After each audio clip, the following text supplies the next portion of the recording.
Hello and welcome again to my 5th Spelunky daily video, which is hopefully going to be longer than the last one because it's quite short at the moment. It's actually a couple of hours after I did the last one because the clocks just ticked past midnight GMT or 1 AM, and so the whole leaderboard thing has reset. So here we have a blank leaderboard, just, you know, potential there for me to scroll some kind of amazing score on it. On the previous day's score, you can see I'm nowhere to be seen amongst my friends who have all done quite well and shamed me, and I'm on the next page with $16,000, which, you know, is pocket change in the kind of circles that I move in. Yep. Anyway, onwards. So hopefully today will go a lot better. What I've started doing is I've started asking people if they have topics that they'd like me to talk about, because I've got a few more in the bag, but people might be able to suggest interesting ones. And today's topic was sent in by a boy called Nick Moran, who's from Halifax in Yorkshire, and he's 12, and he's written, "Could you please talk about Neon Genesis Evangelion?"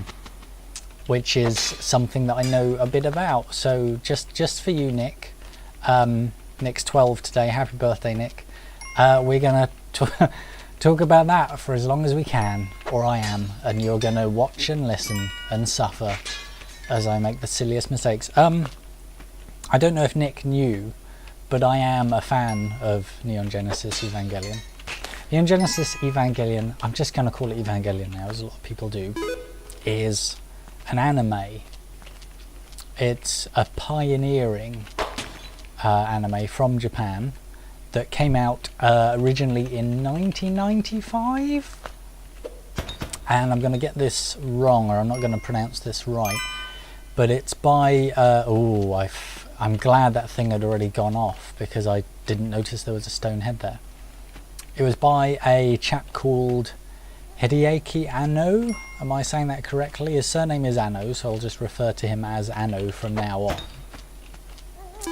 He, I think, effectively created and directed and wrote all of it, most of it. He'd previously worked on other animes before, and I think a couple that had been quite successful at a company called Gainax. But Evangelion was going to be something super significant. I don't know if he knew it at the time. Apparently when he started making it in like late 94, early 95, he was quite depressed. He'd been, I think, struggling somewhat with possibly other animes he'd been working on not doing so well. I'm not completely sure of the details, but he put a lot of himself into Evangelion, I believe, and there are personal elements in there. I can't tell you which or what, but it wasn't just another series, and that became quite evident in a number of ways. It looks like don't trigger the alright, let's go left first. It looks like just another mecha series of giant robots. There we go. Alright, I'm okay there. I didn't know how far that arrow was going to bounce down and hit me, and I've been playing a few there's nothing over here. I've been playing a few games now where things have basically bounced across the level and killed me, so I've got a terrible fear of physics now. On the surface of it, Evangelion seems like a giant robot mecha anime, which, as I was saying, were quite popular in the sort of mid-late 90s, where you get some kind of giant robot thing and people get in it and they pilot it and they use it to beat up stuff like monsters like Godzilla or aliens. And the first impression of Evangelion is that it's kind of like this, because it starts off being about young kids, or a young kid in particular, who's tasked with piloting a giant robot, and gets off to a kind of conventional start, which seems to be a deliberate way to misguide you. Really worried about those spikes. Oh, about those spikes there. Spiders are jerks. Spiders are jerks. Oh, that spider didn't fall down. Okay, that's good.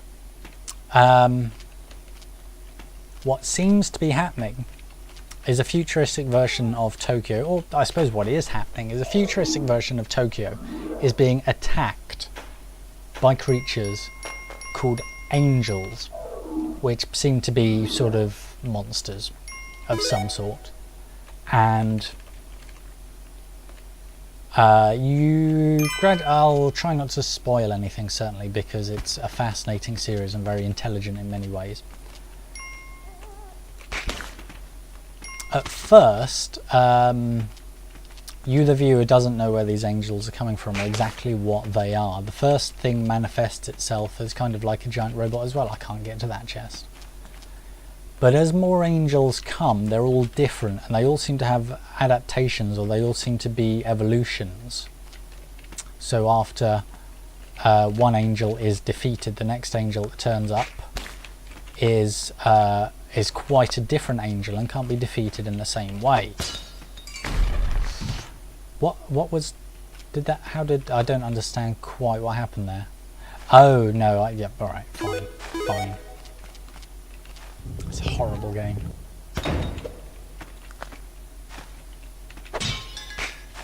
And I don't like scorpions. I don't like anything.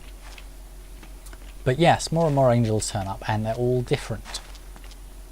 They all have different powers, and they all have to be defeated in different ways.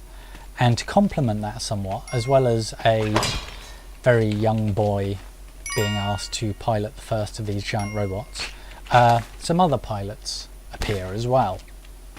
And they're all different. And they're all different in so far as it becomes apparent that everybody in this series has some sort of, not gonna play around over there, some sort of personality defect or problem. Oh, I thought I was nowhere near where that spider was going to go. I thought I'd given it enough space. I haven't found the pug yet. Don't like that. I tell you what, I am not very confident about Spelunky lately. I wasn't very confident about the game earlier. Not very confident about this one right now. And the thing is, okay. No, I'm just getting out of here. I don't even know where the pug is. I can hear the pug. It's up there somewhere, but I think we'll see how I do on the next level. Personality defects start to become kind of one of the themes of the series. Another theme of the series becomes things not being what they seem to be. The giant robots, there's something going on with the giant robots where maybe they're not actually giant robots, and there's something going on with the angels where are they, what are they, why are they angels? The world is a very different place. It's set in the near future where some kind of terrible disaster devastated the planet, basically melting a bunch of ice caps. A bunch of ice caps? Melting some ice caps, at I think the South Pole. Something explodes at the South Pole. It completely changes the planet, floods much of the planet. You know what? If I go down there, both those guys should get killed. No, because the stone heads are out of alignment. Let's just do this. Okay, fine.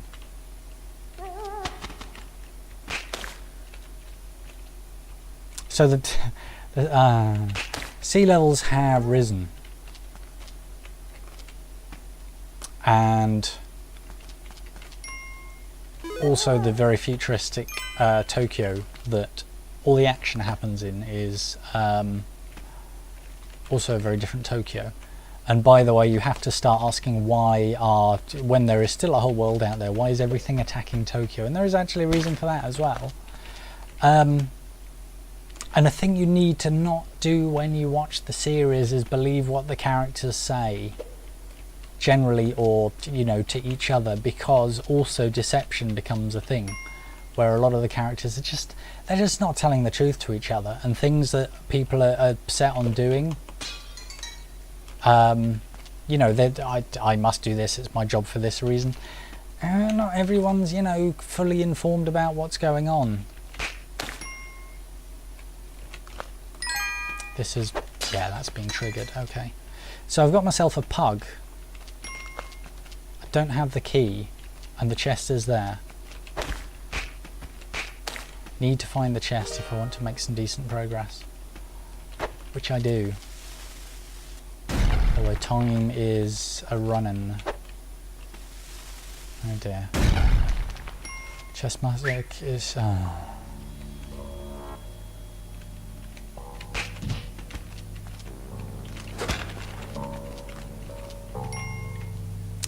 No chest. No, we're not going to do this. We're out of here. I'm just using equipment. Oh, you're kidding. All right. Okay. Fine. This is annoying. I almost always get the key in the chest. But what's not annoying is Neon Genesis Evangelion, because it's a very, very good series. So you need to not believe what people are telling each other. There's a lot of deception between characters, and you as a viewer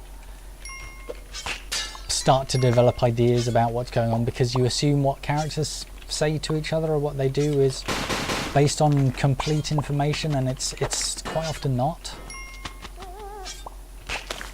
And the amount of betrayal or misinformation going on is actually a fairly big deal. Can I fall that far? Yeah. Oh, you're kidding! I couldn't even see that thing. Wait for him to wake up and whip him again.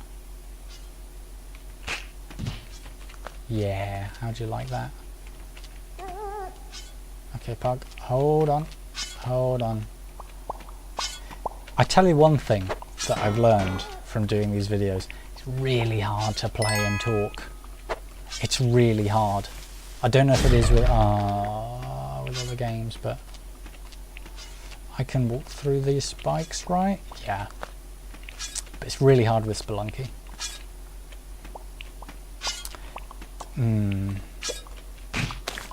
Hey, you're not so tough. You're probably a bit tougher. Not if I drop a dog on your head.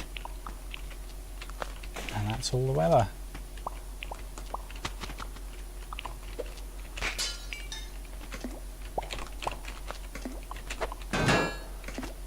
Just didn't want him firing a thing at me. Accidentally touched him, that's not good. Is he gonna drown? No one drowns in Spelunky, do they? I don't... Oh, wait, what are you doing? There's danger everywhere. This is ridiculous. This is a terribly unsafe world to be in. And I don't know how I'm going to get my pug back or anything.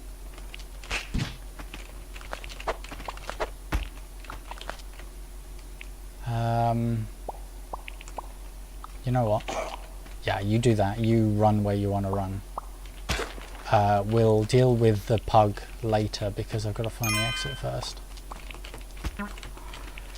Influences for Neon Genesis Evangelion, as far as I can tell, include the works of Freud, psychoanalysis, because personality and personality defects, as I said, seem to be a pretty significant thing in the plot. I've just hurt my own dog. You know what?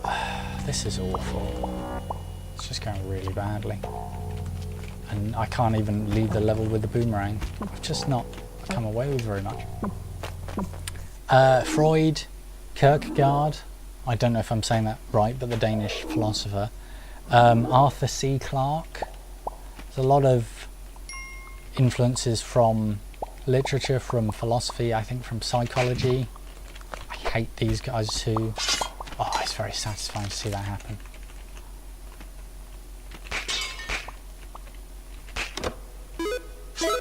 Always a bit worried that chests are going to have bombs in as well.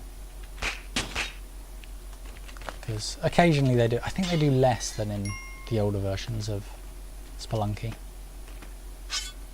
But yeah, it's a very literate anime, and if you're not interested in those things, or if you don't know much about them, it doesn't really matter because it's not going to affect your enjoyment of the anime. But I'm trying to give you an idea of... Ooh.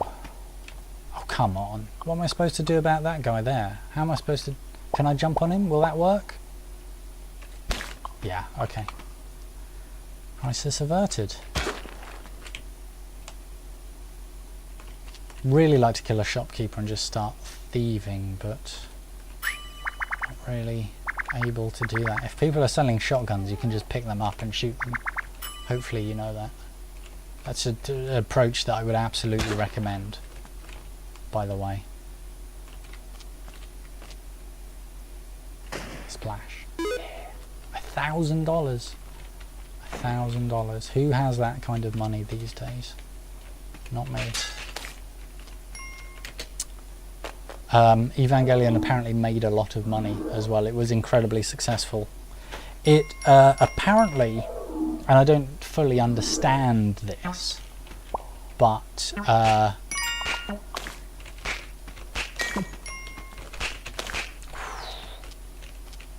that was me kind of operating in a panic as well. So can these guys jump through webs, or was that guy... Oh.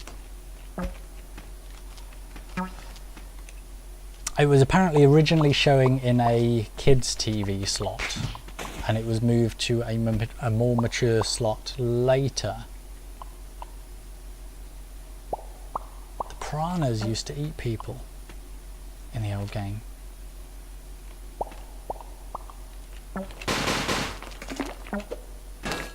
They don't anymore, which is a terrible shame, because it used to be something I could rely on. Is you know, my foes just being eaten. No longer. Everything changes, doesn't it? Everything changes. Okay, we'll take that. It originally ran in a kids slot. It's really not for kids. I don't know why it originally ran in a kids slot, and I don't know if that was partly a deception on Anno's part, or if he deliberately tried to confound people's expectations. And the reason I say that is because I think he did try and confound people's expectations sometimes. What happened with Evangelion was it started as... What? Oh no, oh you're kidding. So there's a tiny... it had a head fall on it. I was nibbled to death by a piranha that had survived a bomb and a head landing on it. That is extremely unrealistic. But I tell you what, I am top of the leaderboard. This is what happens when you spelunk in the middle of the night, is you can't help but be quite high up for a while.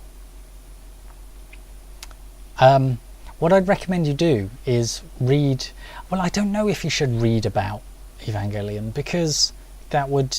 you'd read things about stuff that happens. Basically, the ending is unusual, is what I was going to say. Partly because they ran out of money near the end, so they had to make a load of cost-cutting measures. It's also quite abstract. And then the ending was remade as a film, or as a pair of films, that were then released in the cinema, and part of one of those films includes footage of the audience filmed watching the film. Do you see what I mean about it? It's not what you think it is. It's not just going to be about some giant robots hitting stuff, even though it kind of is. I feel like I did that some justice. What am I doing with my life? I'm going to have a cup of tea. Bye.